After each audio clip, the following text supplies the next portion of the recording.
기대!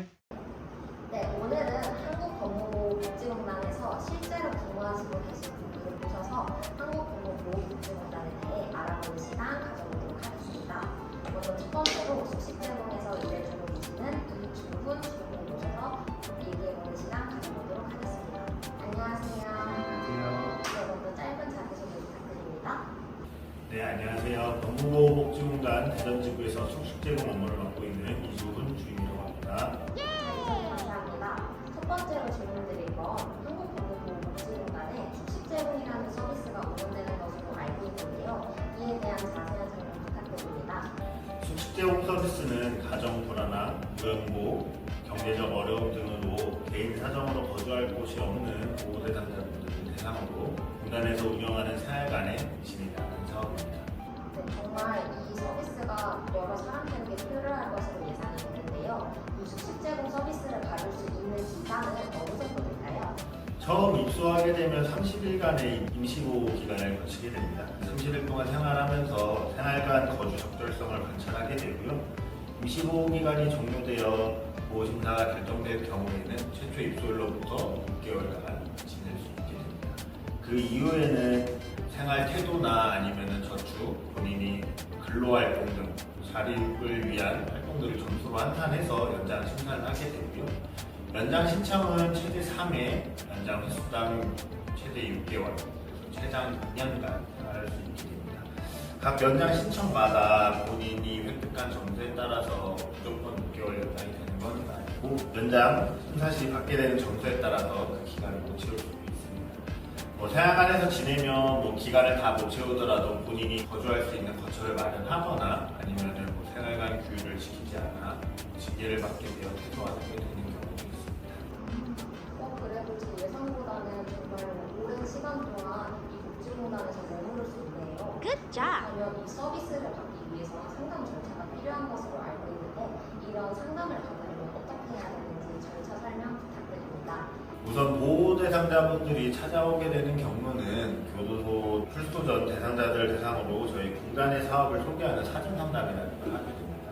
그 후 출소일에 맞춰서 저희 공단 직원들이 대상자분들한테 연락을 하거나 대상자분들이 직접 연락을 주시고 찾아오게 되는데요.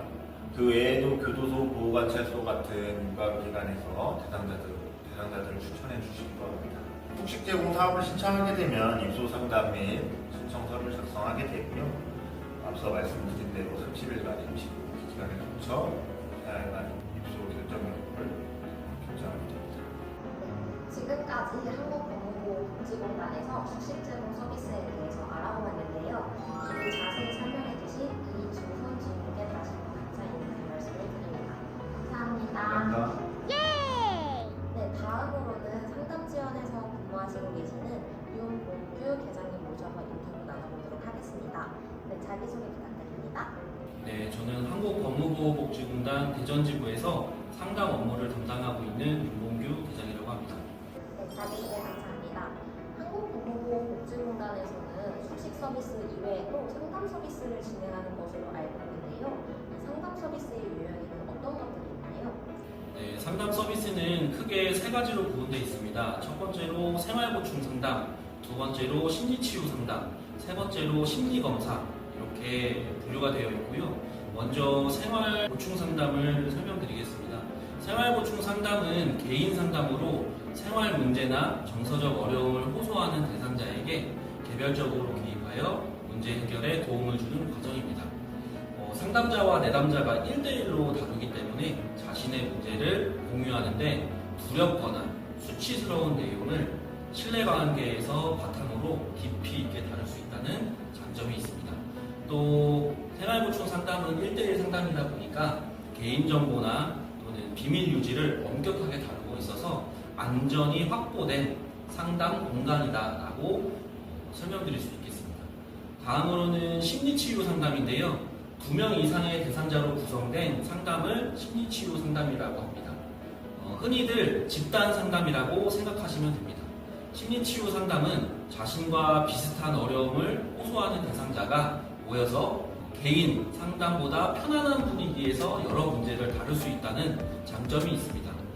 나의 어려움 또는 고민이 나만 특별하게 겪는 것이 아니라 누구나 경험하고 느끼는 문제였구나를 상담 장면에서 느끼고 왜 나한테만 이런 문제가 일어나지? 나는 부정적인 인식에서 벗어나서 누구나 이 문제를 겪고 있고 다양한 해결 방법이 있구나라는 걸 배울 수 있는 큰 장점이 있습니다. 또 조용하고 소극적인 대상자가 집단에 참여해서 집단 구성원들이 이야기하는 내용을 경청하고 또 자신의 문제와 연결해서 생각해 볼 수 있는 시간이 제공된다는 간접 경험에 큰 장점이 있습니다. 마지막으로 심리검사는 생활고충 상담이나 심리치유 상담 중 필요하다고 판단될 때 적절한 심리검사 도구를 활용하게 됩니다. 아무래도 심리검사는 대상자의 정서적인 문제를 보다 객관적인 수치화로 표현할 수 있고 또 눈으로 직접 확인할 수 있다는 장점이 있습니다. 정말로 심리상담을 꺼려하시는 분들에게 도움이 될 제도 같은데요.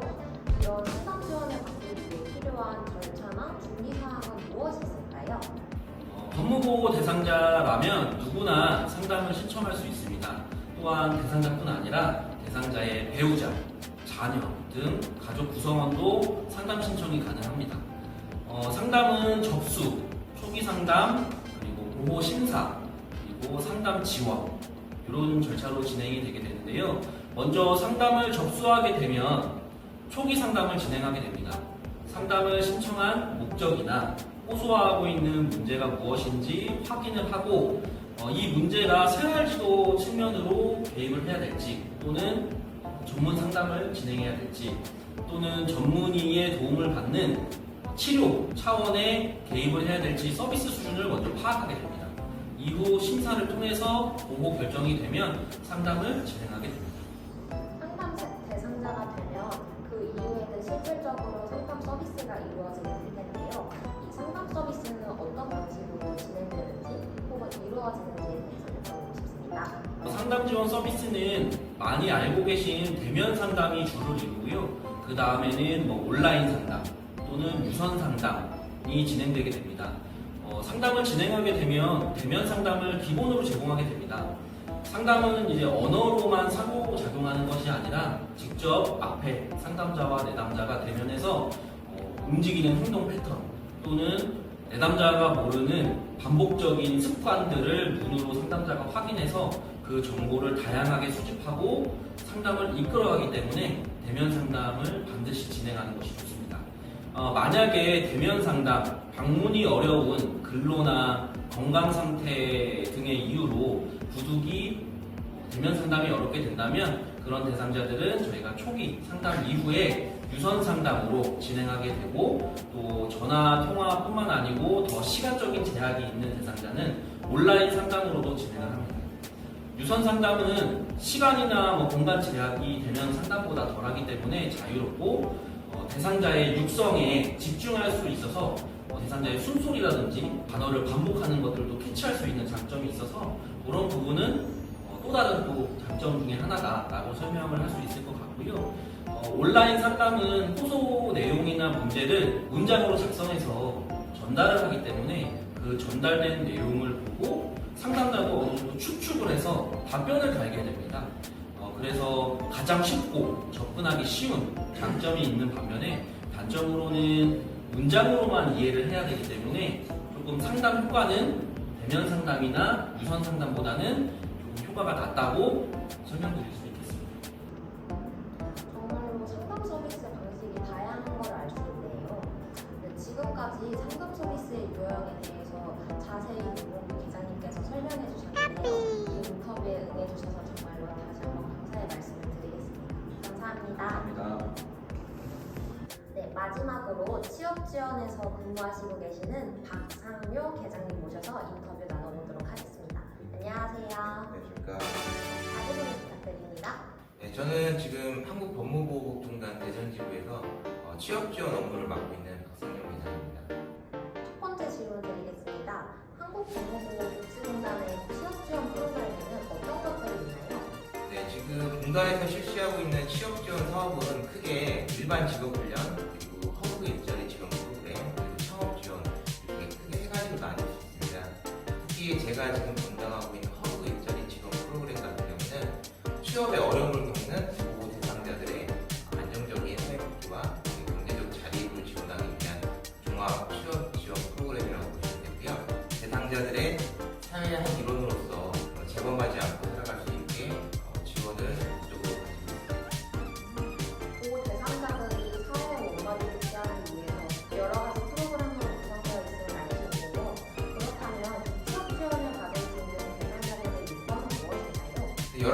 조건이 있습니다. 기본 조건을 일단 말씀드리면 보호관찰 등에 관한 법률 제3조에 의거하여 형사처분 또는 보호처분 받은 사람분들이면 참여가 가능하신데요. 말이 좀 어려운데 출소하셨거나 보호관찰 지금 대상 중이시라고 하면 참여가 가능하시라고 보시면 있습니다.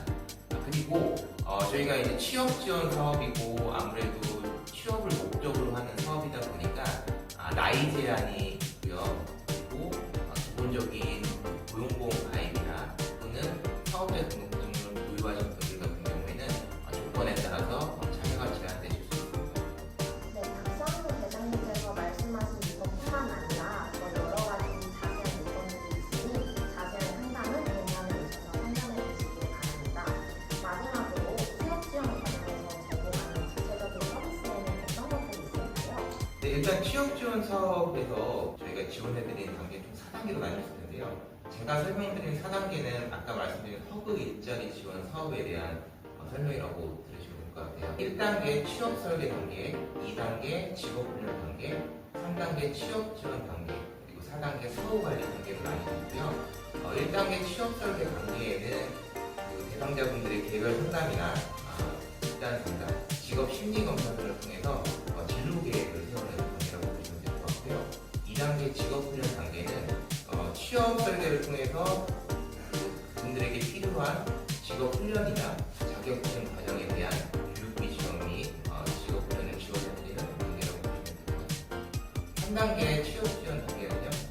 취업에 실제 필요한 군인 정보나 동행 면접 또는 이력서나 면접 등을 통해서 실제 대상자분들에게 필요한 취업 지원을 해주는 단계라고 보시면 될 것 같고요. 4단계 사후 관리 단계는 취업자들이 장기 근속을 할 수 있게 내가 상담을 진행하고 취업 성공 부담을 지급해드리는 단계라고 보시면 됩니다.